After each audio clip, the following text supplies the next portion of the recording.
guys, it's Peter, and I'm back. Of course I'm back. I'm not going anywhere. I'm YouTube famous now. I'm the Janis fucking Joplin of YouTube, and I'm dad as fuck, so just get over it, okay? I'm back. And I'm back because I took a break over Christmas. Not because I really went anywhere. I'm not going anywhere. You guys, I'm devastated. Okay, first it was Big Ange, and now it's George Michael. I'm like, what is going on? Seriously? Like, what is going on? And out of this whole George Michael thing that happened with him passing away, which is so sad, like, it really does make me sad. Like, I tweeted out, I said, thank you, George Michael, for being the soundtrack to my youth, because he was, like, do you guys remember that video? I think it was Faith, that he did with, like, Linda Evangelista, Naomi Campbell, and Christy Turlington, that, like, the supermodel, like, they coined the phrase supermodels back in the day. Like, oh my God, like, that video was everything. Like, I lived for that video back in the day. Oh my God. I don't think actually that was Faith. I can't remember it. George Michael gone. I mean, it's so sad. And it's really weird when, like, one of your contemporaries dies, and by that I mean somebody that's close to you in age. And he's, like, only, like, 10 years older than me, you know? Like, he was 53 and I'm 44, and it's so bizarre, like, when you think, like, I'm in the last half of my life. But then in reality, even if you're like 22, like 21, like, your life could be over this year and you don't even know it. And so I'm such a believer in living your life passionately and as full as possible, because you never know when it's going to be over. And I don't want to sit on my deathbed and look back and be like, God, there's all these things I wish I would have done. There's things I was afraid to try, all that kind of stuff. So I just started my vlogging channel, you guys. Oh my God, my vlogging channel, Peter Vlogs, is up. It's going to be the first link below that you go to. Please go down there and subscribe to it. It's going to start on New Year's Eve. I am going to vlog my whole New Year's Eve going out. The videos on that channel, I'm going to try to aim at them being about 15 to 20 minutes long. Some may be longer depending on what we're doing for the day. Like when I go to Ultra Music Festival in Miami, or Valentine's Day weekend, I think we're trying to plan maybe, who knows, New York. I may do a little collab with Charles Gross, and those kinds of things. And then I'm gonna do, like, we definitely are going to New York in June for BEA, for my BookTube channel and things like that. I'm so excited, you guys. We have so many things planned for this year. I think we're doing Puerto Rico for Christmas next year. Puerto Rico or somewhere in the Caribbean. So, with all of Alex's family, we're gonna rent a house and do that. So I'm super excited about that. So I have so many things to show for the next year, but like the last 2 days, I just wanted to take off and just enjoy my family. I think sometimes and having this channel, and I love interacting with you guys so much. In the last couple days, I've gotten such nice comments and such nice things that people have said. And in fact, I wanted to read you this comment that I got last night that just totally meant the world to me. And this woman said, and you can look at it, it's under my Be Careful What You Say video.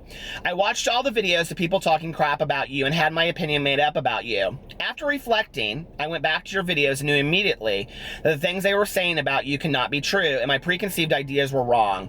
I love you, Peter, and you are a great person, a former hater and a new fan. And I think that is so awesome, you know, when we're able to, like, reevaluate our opinions of others and change them for the positive. And not just me. I mean, like, this is about anybody in the world, you know? And you know, as part of the wolf pack, woof woof pack. Okay, anytime in my videos that I go wolf pack, I'm gonna give you guys a second, and then I want you to scream. I'm gonna go like this, I want you to scream back. So you ready? Wolf pack! Woof woof! Wolf pack! Woof woof! I heard you. You guys were loud. But anyway, I think it's so awesome to be able to, like, sit there and go, okay, you know, like, maybe we have these differences, let's overcome them, and let's be friends, and let's make up for that. I think that's such a cool thing, right? Or, like, hey, you know, like, a lot of people were in my ears saying something about you. I was wrong. I didn't realize that, right? Like, I mean, I think people deserve second and third and eighth chances. I've always believed that, and that's how I live my life. So anyway, but I took the last 2 days off. Christmas Eve, we were actually going over to Alex's aunt's house on Christmas Eve, and he was like, he was like, babe, you didn't bring your vlogging camera. And I was like, no, I just kind of want to enjoy the evening tonight with my family. And he was like, that's cool. He was like, but don't you think it would be fun for your, you know, subscribers to, like, see what we do and all that kind of stuff? I said, yeah, I'm gonna Snapchat it out. I said, but, like, if I do it, then I'll come home and then I'll have to put it together, and I just really want to enjoy my night, and I want them to enjoy their night with their families and friends, or watching Christmas movies, or whatever anybody's doing. And so I hope you guys had a wonderful Christmas. If you were alone, next year we got to make plans to do something exciting for Christmas. And you know, it's interesting because I have spent some Christmases alone, and some of my Christmases alone have been like some of the most profound Christmases of my life. When I went into treatment, my sobriety date's the 17th of December, so I was in treatment over Christmas. Nobody came to visit me. I had pretty much pissed off the entire world and ruined all of my family relationships at that point, so nobody wanted me there for Christmas. Nobody wanted to come and visit me. And so it was basically just like any other day. Now I have a much greater appreciation for just getting together with family and friends. You know, it's so wonderful, and it's not even about the gifts or any of that stuff. And it was so funny because we had like 20 people at Alex's aunt's house for dinner last night. It was so much fun just sitting around and eating like turkey and stuffing, but then ayacas, did I pronounce that right? If you're Venezuelan, you'll know what I'm talking about. And pan de jambon. I pronounce all of these things wrong, you guys, but anyway, such like delicious Venezuelan meals. And so anyway, it was really, really fun, and it was so fun seeing my nephews open their Christmas presents. I was so excited about that. I mean, Christmas is so for the kids. I love that anyway, you know. And then yesterday we went over to, okay, so just so you know, a Venezuelan Christmas, we eat dinner at about 9 or 10. I think we ate at 10, and then we open presents at midnight. And let me just tell you, we got over there at like 7:30. We left at like 4:30. And then I was so wide awake that I like left my husband, I left my husband for Christmas. I should put that as my title. He went inside, he's like, I'm going to bed, babe, so we can get up tomorrow morning. And I drove around because I'm listening to Agatha Christie's Hercule Poirot's Christmas, which I only have 10 minutes left of. It's so good. But anyway, on Audible, available on Audible.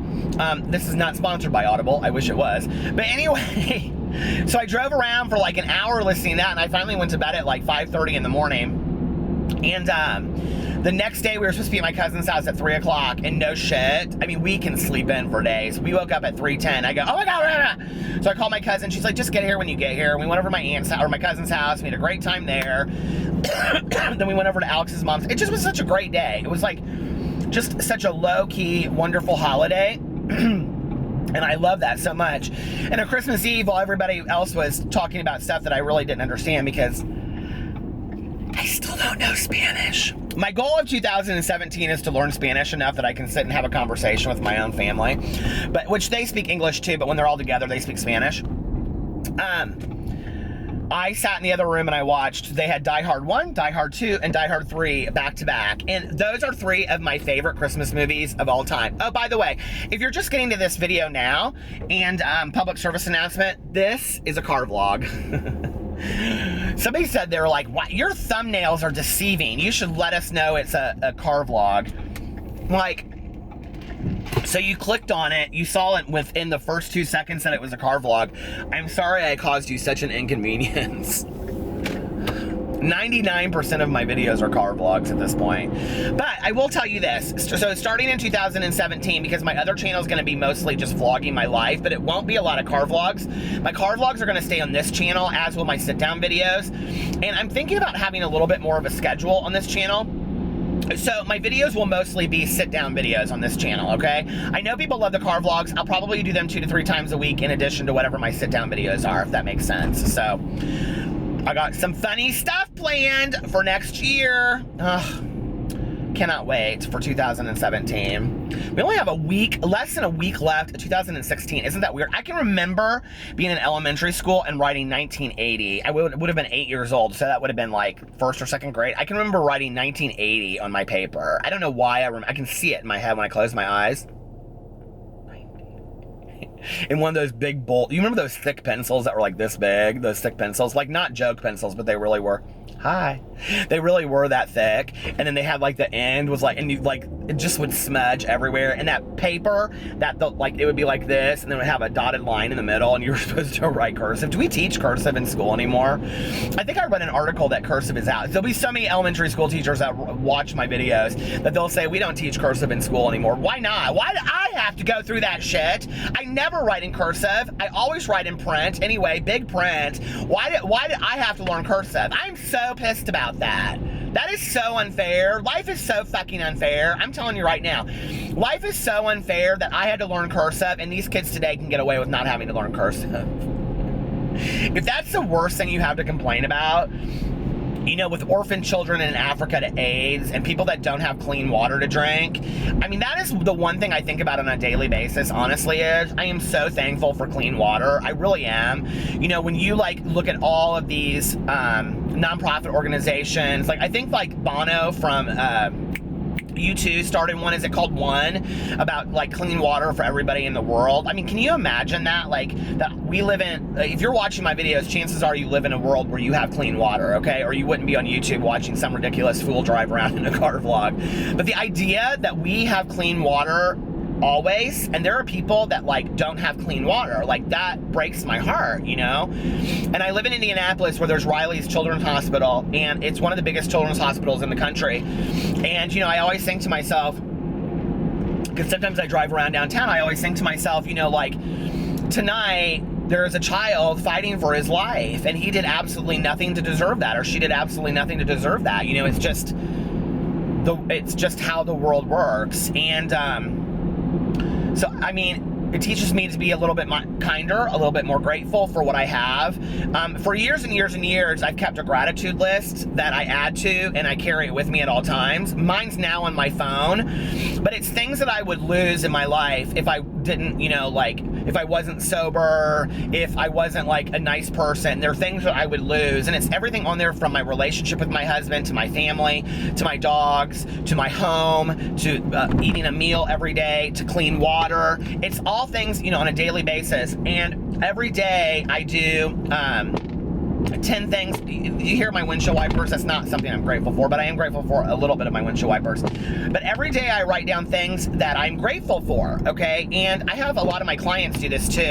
I'm giving away all my client secrets on here. I'll give you another one in just a second that I totally believe in. But I have my clients do it, and a couple years ago I read this book by Rhonda Byrne, who wrote The Secret, and it's called Magic. It is hands down one of the most phenomenal self-help books I've ever read in my entire life. Go get it. It will change your life. It's 30 days of gratitude, okay? And what you do is, like, every day you do a different exercise over, like, the food that you eat, or like the family that you have, or money that you've been given in your life and being taken care of, and things like that. And it's so awesome, but you also have to make a gratitude list on a daily basis. And I've had so many people say to me, I can't come up with 10 things that I'm grateful for on a daily basis. And I'm like, you cannot come up with 10 things today that you're grateful for? I mean, I could come up with 10 things like in a heartbeat that I'm grateful for. I'm grateful for the bed that I slept in this morning. I'm grateful that I woke up to my husband and my dogs in my bed. I'm grateful that I have a car to drive around in. I'm grateful that I have gas to put in my car. I'm grateful that I have food to eat today and that I don't have to go starving and be hungry. I'm grateful that I have 2 arms and 2 legs, and that I'm not suffering from any illnesses today. I'm grateful, you know, I mean, it just goes on and on and on. And I think to live with that whole mentality of gratitude, and when you every day, like, I am such a believer in writing things down and keeping like notebooks and journals, because we've gotten to a point where we really use the internet, right? And we really use our phones and all that kind of stuff. But when you write it down, you remember it more. So, like, when you write down a gratitude list every day for 30 days, it gives you a conscious effort of saying to yourself on a daily basis, what am I grateful for? What am I grateful for? What am I grateful for? And I think it's so important for how we live our lives. So go check that book out, Magic by Rhonda Byrne. If I remember, I'll link it below. I will also link my new vlogging channel. That will be the first thing. I want everybody to go subscribe to it. It's going to be so much fun.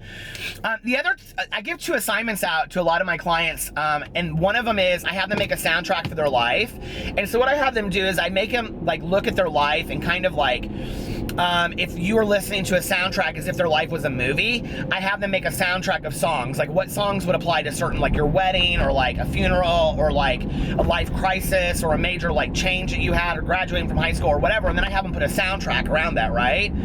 The other thing I have people do is I have them make a playlist or a soundtrack of happy songs that when we get really, really down, we can get in our car or we can put our headphones on and walk and listen to music that makes us happy and remember that. And I'm telling you, like, music changes the soul, right? So if you're having a really down day and you're listening to happy music, it will uplift your soul. I believe in the power of music. I really, really firmly believe in the power of music. I went to Half Price Books to buy my cousin's son all of these record albums, and I bought Grace Jones on vinyl. I was so excited that I found it, because that record that has La Vie en Rose on it, and it also has, it's like, pull up to the bumper, baby, in my brand new limousine. I love Grace Jones so much, and I bought it on album. I'm so excited. I'm gonna light all my candles and listen to my album and think that I'm in some little French chateau. That probably wouldn't be where you would listen to Grace Jones. Anyway, are you guys having a wonderful day? What are 10 things that you're grateful for? I want you, as soon as you stop this video, I want you to sit down with a piece of paper or your phone, and I want you to type down or write in 10 things that you're grateful for, and then I want you to do that until every day from now until the New Year's, and I want to see if it doesn't start making you think in a way of gratitude on a daily basis. Trust me, it will help you. It will help you think more positively. It will help you see the world in a more positive way, and I think that my goal for 2017, and I hope that the Wolf Pack, woof woof, will think the same way is, do you want to engage in negativity? Do you want to watch things, read things, participate in things that are negative? Or would you like to participate in things that are positive? It's up to you, okay? But if we revolve ourselves around negativity, chances are we're going to be negative. If we revolve ourselves around positivity, chances are we'll be positive. Woof pack, woof woof. Anyway, I love you guys.